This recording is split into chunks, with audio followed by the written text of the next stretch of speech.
رب ذوالجلال کی توفیق سے جنہوں نے ہم سیاہکاروں کو اپنے حبیب کریم صلی اللہ علیہ وسلم کے پاک شہر میں پہنچایا، انہی کی توفیق سے اس شہر والے نبی کریم صلی اللہ علیہ وسلم کے حوالے سے ان کی مدح و ثنا، ان کی شان و عظمت، ان کے مقام و مرتبہ، ان کی قدر و منزلت، اس کے حوالے سے کچھ ٹوٹی پھوٹی گزارشات عرض کرنے کی کوشش کی جائے گی۔ وہ کون ہیں؟ وہ ہیں کہ رب العالمین نے ان کی زندگی کی قسم خود کھائی ہے۔ ترجمان القرآن عبداللہ ابن عباس رضی اللہ تعالی عنہما وہ فرماتے ہیں، اور ان کا یہ فرمان حضرات ائمہ بہقی، ابو نعیم اور ابن مردوہ نے نقل کیا ہے، اللہ کی پوری مخلوق میں کوئی ایسا نہیں جس کی عزت اللہ کے ہاں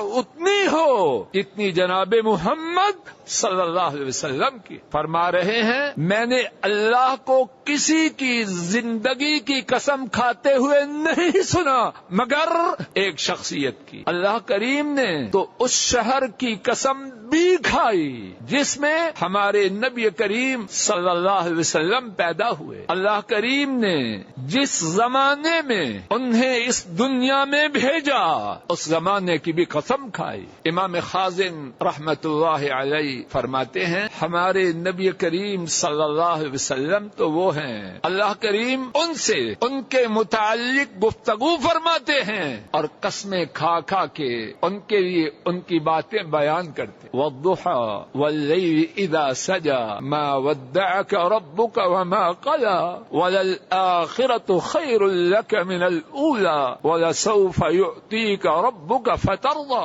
اور امام راضی فرماتے ہیں کہ جب اللہ کریم مستقبل کے بارے میں سوف فرمائیں تو اس کا معنی یقیناً رب ذوالجلال گواہ ہے۔ قرآن کریم میں اگر ان آیات کے سوا جناب نبی کریم صلی اللہ علیہ وسلم کی شان و عظمت اس کے بیان کرنے کے لیے کچھ بھی نہ ہو تو یہ بھی بہت کافی۔ وما ينطق عن الهوى ان هو الا وحی یوحى، وہ اپنی خواہش سے نہیں بولتے، وہی ہو اپنی زبان مبارک کو حرکت دیتے۔ وَإِنَّكَ لَعَلَى خُلُقٍ عَظِيمٍ، اور یقیناً آپ عظیم اخلاق پر ہیں۔ وَرَفَعْنَا لَكَ ذِكْرَكَ، اور ہم نے آپ کے ذکر کو اونچا کیا۔ مؤذن کی اذان نامکمل جب تک اللہ کی توحید کے اقرار کے اعلان کے ساتھ ہمارے نبی کریم صلی اللہ علیہ وسلم ان کی رسالت کا اعلان نہ کرے اس کی اذان نہ مکمل۔ آپ کی رسالت کا اللہ کی توحید کے بعد اقرار و اعلان نہ کرے اس کی توحید اسے کچھ کام نہ آئے۔ سوال یہ ہے کہ جب ہم آپ کی شان و عظمت کے بیان کرنے کا حق ادا نہیں کر سکتے تو کیوں کرتے ہیں؟ حضرت حسان رضی اللہ عنہ فرماتے ہیں، میں اپنے اشعار سے جناب نبی کریم صلی اللہ علیہ وسلم کی تعریف نہیں کر رہا، میں تو ان کے ذکر پاک کو اپنے اشعار میں لا کر اپنے اشعار کی قیمت کو بلند کر رہا۔ اللہ کی ساری مخلوق میں ان ایسا کوئی نہ تھا، اللہ نے ان ایسا کوئی بنایا ہی نہیں۔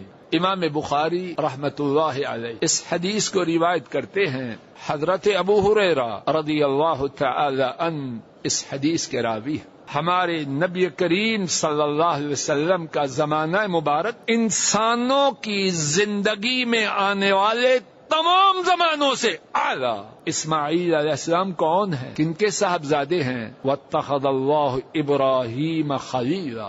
ہمارے نبی کریم صلی اللہ علیہ وسلم آپ کا کنبہ بے مثال، منفرد، ممتاز۔ اللہ کریم نے کائنات کے کنبوں کا آپ کی نسل کو کائنات کی نسلوں کی انتہائی بلند و بالا نسل بنایا۔ اللہ کریم نے ہمارے نبی کریم صلی اللہ علیہ وسلم کو اس شہر میں پیدا فرمایا جس ایسا شہر اللہ کریم نے نہ اس سے پہلے کوئی بنایا اور نہ قیامت تک بنایا۔ امام ترمذی اس حدیث کو روایت کرتے ہیں. حضرت عبداللہ ابن عدی رضی اللہ تعالی عنہ اس حدیث کے راوی. ہمارے نبی محترم صلی اللہ علیہ وسلم ہجرت کی رات حضورہ جگہ پر کھڑے ہوتے. ہمارے نبی کریم صلی اللہ علیہ وسلم آپ کے پیارے پیارے اعلی عمدہ عظیم الشان اسماء مبارکہ ہیں. سارے لوگ کل قیامت کے دن میرے بعد اٹھائے جائیں. سب سے پہلے اٹھائے جانے والے ہمارے نبی کریم صلی اللہ علیہ وسلم. عاقب وہ ہیں کہ ان کے بعد کوئی نبی. آئیے پہلے دو ناموں کے حوالے سے محدثین نے اللہ کی ان پر رحمتیں ہوں جو بہت کچھ بیان کیا، اس کے کچھ قطرات ہم بھی اپنے دامن میں اللہ کی توفیق سے لے کے جائیں. گھبرائیے نہیں، ابتدا میں بات مشکل ہے، انشاءاللہ اللہ آسان کر دے. ترمذی شریف میں حدیث ابو سعید رضی اللہ تعالی عنہ اس حدیث کے راوی. بیدی لواء الحمد، وہ جھنڈا ان کے ہاتھ میں ہوگا جن کا نام احمد صلی اللہ علیہ وسلم، محمد صلی اللہ علیہ وسلم. اس کے بارے میں محدثین نے جو بہت کچھ لکھا اس میں سے دو باتیں. کہیں مسلمان نماز پڑھ رہے ہیں السلام علیکہ ایھا النبی ورحمۃ اللہ وبرکاتہ اللہم صلی علی محمد وعلی آل محمد. کیا فیجی میں اسی وقت نماز ہوتی ہے جس وقت مدینہ طیبہ میں؟ کیا امریکہ میں نماز کے اوقات وہی ہیں جو مکہ مکرمہ میں؟